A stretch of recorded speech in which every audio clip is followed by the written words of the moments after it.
The Gumpert Apollo, a car that was never given enough credit during its lifespan. On paper, a street-legal supercar was a fantastic idea, but sometimes things don't go as planned. Let's take a deeper look into the supercar that deserved better, but it perhaps has its legitimate flaws. Roland Gumpert, creator of the Gumpert Apollo, had a plan for a new generation of track-ready supercars as early as 2000. He struck up a partnership with a man named Roland Meyer. Wow, they have the same name. That's a bit odd. Who approached Gumpert to ask for help designing a new sports car. Because Gumpert was still employed by Audi, he needed their approval, which they subsequently granted, so as long as it used an Audi engine and it would turn into a series production vehicle, rather than just a one-off prototype. Together, Gumpert and Meyer founded... did they just smash a keyboard and said, yeah, that'll do? Okay, thankfully everything else from here on is easy to pronounce.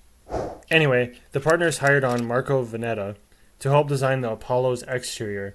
In a year's time, with help from the Technical University of Munich and the Ingolstadt University of Applied Sciences, 2 prototypes were ready after wind tunnel tests and computer simulations.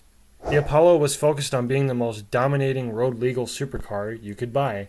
However, when forking out $300,000, yes, $300,000, people do expect some comfort, like, I don't know, AC or navigation, which the Apollo did not have, by the way. Later on, a model called the Apollo Sport came with AC. However, it started at an asking price of $400,000. By then, its fate was sealed, but we'll get into that very soon. As promised by Roland, the car would be powered by an Audi engine, but not just any Audi engine. A 4.2-liter twin-turbo Audi V8 that made almost 700 horsepower. Gumpert engineers threw on a dry sump oiling system with variable valve timing added on, and they also redone the cylinder heads with lighter construction. It was paired to a 6-speed manual. The Apollo shell was made from fiberglass, although an option was available to upgrade some of its body panels to carbon fiber. Ooh, fancy. Production of the Apollo started in October of 2005. I looked for the year-by-year production numbers, but they're just unavailable. In total, in a span of 7 years, 150 were made. However, 150 was a lot lower than Gumpert's goal.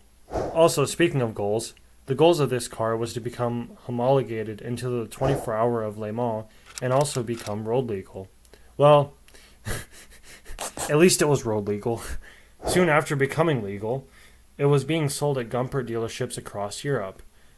Not many had even made it stateside. However, the YouTuber, Faster had one he purchased from the Young Motor Cars of Scottsdale, Arizona in 2008. But regardless, they are super duper rare. And hearing all of this, you might be thinking, well, why did it fail?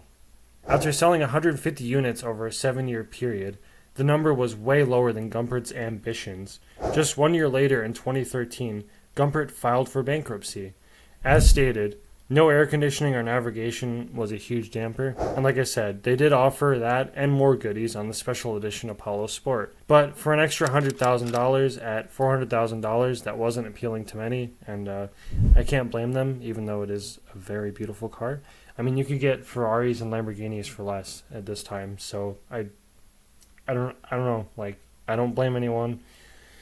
This sealed the fate of one of the most eye-catching cars of the 2000s, and I do believe that it's a shame that they weren't more popular, and that Gumpert went bankrupt, because I believe there was a lot of potential within that company. Well, I mean, Gumpert is now owned by an investment firm based in Hong Kong, China, by the name of Ideal Team Venture, who also owns De Tomaso. However, the man behind the name is no longer involved, and with that, while living on a namesake, the visionary behind the brand is no longer there, which is just very tragic. Hopefully one day in the future this car will get more appreciation, because as I've stated, it's so underrated. It's beautiful, it sounds amazing, like I had in the beginning of the video. Even though it's an Audi, I don't care. It's a beautiful car. I mean, it even set the track record on Top Gear, and it held it for 2 years before the Bugatti Veyron topped it. So there was potential. It's just a shame that they became bankrupt. Like, maybe even Volkswagen could have bought them, but oh well. Anyway, I hope this video brings new eyes to this amazing underrated car, and who knows, maybe one day there'll be some stateside. That'd be pretty cool. It can live on. Stay hydrated, take care of yourself and your loved ones, and peace.